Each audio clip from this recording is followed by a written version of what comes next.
प्रीतम, मी तुम्हाला थोडंसं थांबवते. कीर्तनकार संग्राम भंडारे स्वतः आपल्या सोबत जोडले गेलेत.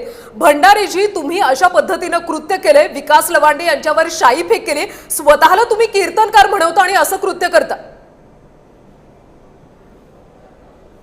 कौलय भले तरी देऊ का त्याची लंगोटी, नाठाळाचे काठी दिसू माता, मऊ नवनी आम्ही विष्णुदास नवाजर बेदवायचे.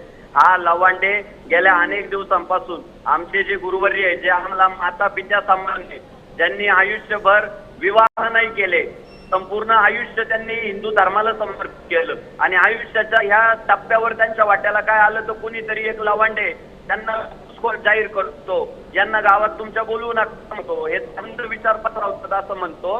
मग अशा लवांडे का केलं पाहिजे? तुकाराम महाराज म्हणतात, तुका म्हणजे संता पिढीतील खळ येथे तोंड काळे कोणीया, आशांचं तोंड काळच केलं पाहिजे या मताचा मी येत आहे साहेब.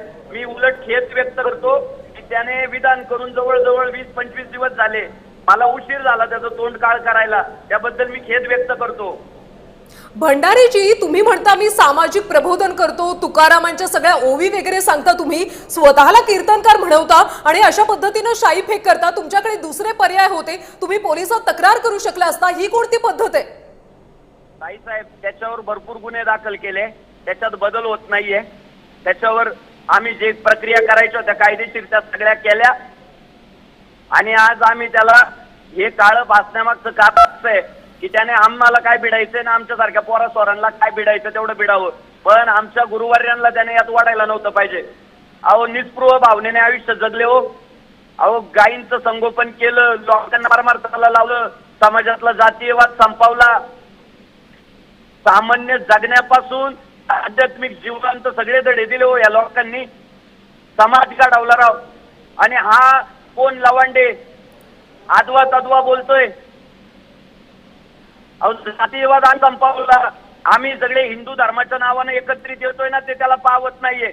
आम्ही वारकरी एकत्र आणले, महानुभाव एकत्र आणले, लिंगायत एकत्र आणले, बौद्ध एकत्र आणले, शीख एकत्र आणले, जैन एकत्र आणले आणि त्यामुळं भंडारीजी, ज्ञानोबा तुकोबांनी हीच शिकवण दिले का? आणि जर तुम्हाला शाई फेक करायची होती का, तर मग निर्जन स्थळी का नेलं? तुमच्यामध्ये इतकी हिंमत नव्हती का की तुम्ही बाहेर कुठल्या तरी ठिकाणी किंवा ज्या ठिकाणी भर रस्त्यामध्ये तुम्ही असं का नाही केलं? का त्यांना तुम्ही निर्जन स्थळी नेलं? त्यांना तुम्ही मारहाण सुद्धा का केली?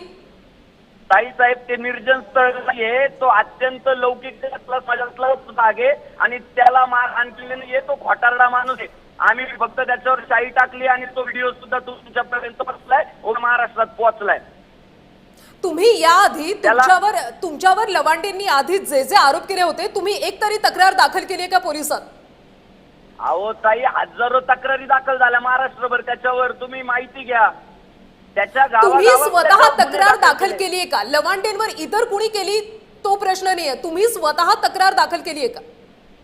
साहेब, आम्ही वारकरी संप्रदायाचे सदस्य जे आहे, एकमेकांचे पावले आम्ही आमच्या भावंडांनी केली ना.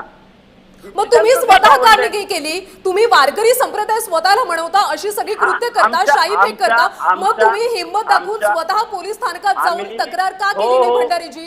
हो साहेब, आम्ही पंढरपूरमध्ये आमचे रामकृष्ण महाराज वीर यांच्या मार्गदर्शनाखाली पंढरपुरात तक्रार दाखल केली. वारकरी संप्रदाय आता तुमच्या या कृत्याचं समर्थन करते का? हे बघा,